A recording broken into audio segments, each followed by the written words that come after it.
अस्सलामुअलैकुम स्टूडेंट्स, आज हम पढ़ेंगे एक्सक्रिएशन। देखिए एक्सक्रिएशन क्या होता है। एक्सक्रिएशन जो वेस्ट होता है, टॉक्सिक कंपाउंड्स वगैरह जो बॉडी के अंदर बन जाते हैं, वो बॉडी से जब बाहर जाते हैं तो इसे एक्सक्रिएशन का प्रोसेस कहते हैं। During metabolism living organism catabolize protein and other nitrogen containing compounds which produce some toxic nitrogenous compounds. देखिए मेटाबॉलिज्म के दौरान क्या होता है, लिविंग ऑर्गेनिज्म में ब्रेक डाउन होता है प्रोटीन और दूसरे नाइट्रोजन कंपाउंड्स। ये ब्रेक डाउन होते हैं, प्रोटीन और नाइट्रोजन कंपाउंड ये ब्रेक डाउन होते हैं।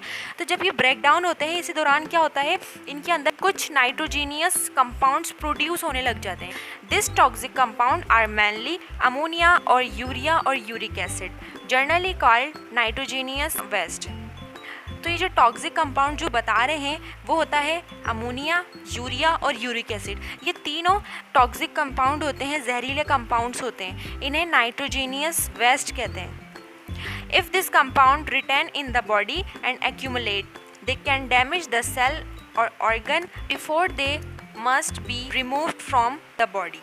अगर ये तीनों कंपाउंड बॉडी के अंदर जमा हो गए तो क्या हो सकता है, जो सेल और जो ऑर्गन होते हैं वो डैमेज हो सकते हैं। तो इसलिए बॉडी में से इनका रिमूव होना ज़रूरी होता है। The removal of this nitrogenous metabolic waste is called excretion. तो जो रिमूव होते हैं नाइट्रोजीनियस कंपाउंड, तो इसको हम एक्सक्रिएशन कहते हैं, ठीक है। On the other hand plants metabolism is different from animals. देखिए जो प्लांट्स के अंदर मेटाबॉलिज्म होता है वो ईजी तरीके से होता है, जबकि एनिमल्स के अंदर जो मेटाबॉलिज्म होता है वो हार्ड तरीके से हो रहा होता है। Plants are autotrophs. जो प्लांट्स होते हैं वो ऑटोट्रॉप्स होते हैं। ऑटोट्रॉप्स कहते हैं जो अपना खाना खुद तैयार करें, इसको ऑटोट्रॉप्स कहते हैं। Initially they produce carbohydrate as primary products. देखिए जो प्लांट्स होते हैं वो प्रोड्यूस करते हैं कार्बोहाइड्रेट्स को, जिसे प्राइमरी प्रोडक्ट्स कहते हैं। Carbohydrate is catabolize to produce carbon dioxide and water. जो कार्बोहाइड्रेट्स होता है वो जब ब्रेक डाउन होता है तो उसके अंदर से प्रोड्यूस होता है कार्बन डाइऑक्साइड और water.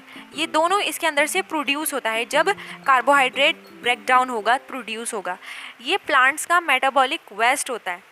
Is not a toxic compound. देखिए जो प्लांट का मेटाबॉलिक वेस्ट था कार्बन डाइऑक्साइड, वो दोबारा इस्तेमाल होगा फोटोसाइंथेसिस के प्रोसेस में। वो दोबारा इस्तेमाल हो जाएगा फोटोसाइंथेसिस के प्रोसेस में। और जो वाटर होता है वो टॉक्सिक कंपाउंड नहीं होता, वो जहरीला कंपाउंड नहीं होता।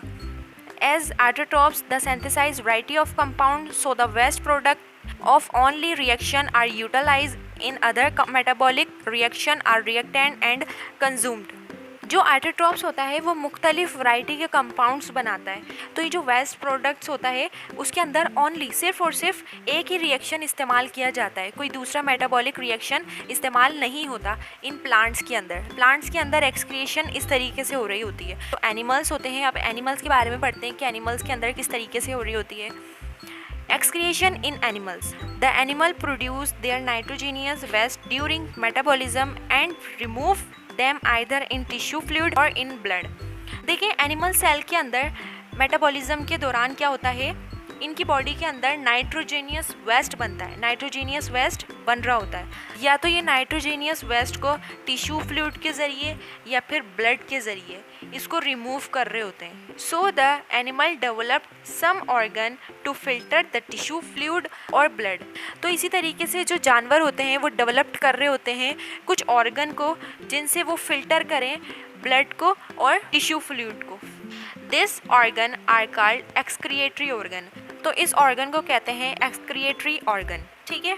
अब देखिए यहाँ पर टेबल दिया गया है एनिमल के अंदर एक्सक्रिएशन का, कि इन एनिमल्स के अंदर एक्सक्रिएशन किस तरीके से हो रही होती है। यहाँ पर इनका टेबल बताया गया है। तो यहाँ पर एनिमल्स के नेम हैं। सबसे पहला नेम है प्लेनेरिया। प्लेनेरिया एनिमल्स होता है, इसे प्लेंटीहेलमिन्थेसिस भी कहते हैं, ठीक है।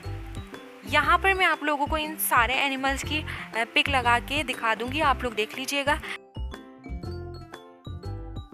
अब देखिए जो प्लेन एरिया एनिमल्स होता है, इसके अंदर इसका एक्सक्रिएटरी ऑर्गन क्या होता है, इसका होता है फ्लैम सेल। फ्लैम सेल इसका एक्सक्रिएटरी ऑर्गन होता है।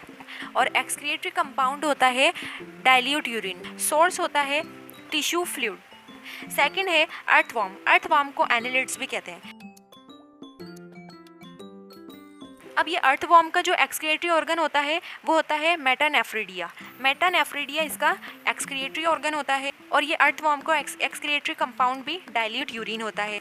और इसकी सोर्स होती है क्लोमिक फ्लूइड, इसका मतलब ये होता है जो बॉडी की जो कैविटी होती है वहाँ से ये फ्लूइड हासिल होगा। थर्ड है कॉकरोच। कॉकरोच को आर्थ्रोपोड्स भी कहते हैं और इनका एक्सक्रीटरी ऑर्गन होता है मैलपिगियंस टेब्यूल्स और इनका एक्सक्रीटरी कंपाउंड होता है यूरिक एसिड प्लेट्स और इन कॉकरोच की सोर्स होती है हीमोलिम्फ। अब देखिए हीमोलिम्फ कहते हैं जो इन कॉकरोचेस का जो ब्लड होता है उसके आसपास कुछ फ्लूइड होते हैं, आसपास कुछ फ्लूइड होते हैं तो इनका ब्लड उन फ्लूइड के साथ मिक्स हो जाए, मिल जाए, तो इसको हीमोलिम्फ कहते हैं। ठीक है। फोर्थ है वर्टिब्रेट। वर्टिब्रेट कहते हैं जिनके पास रीढ़ की हड्डी हो, जैसे ह्यूमन बींग्स और एनिमल्स भी होते हैं जिनके पास रीढ़ की हड्डी हो, और इनका एक्सक्रीटरी ऑर्गन होता है किडनी और इनका एक्सक्रीटरी कंपाउंड होता है ammonia, urea and uric acid. ये तीनों इनके एक्सक्रीटरी कंपाउंड होते हैं, किसके? वर्टिब्रेट के। और सोर्स इनकी होती है ब्लड। अब देखिए जो इंसान होते हैं वो ब्लड के ज़रिए ही वेस्ट प्रोडक्ट को हासिल करते हैं।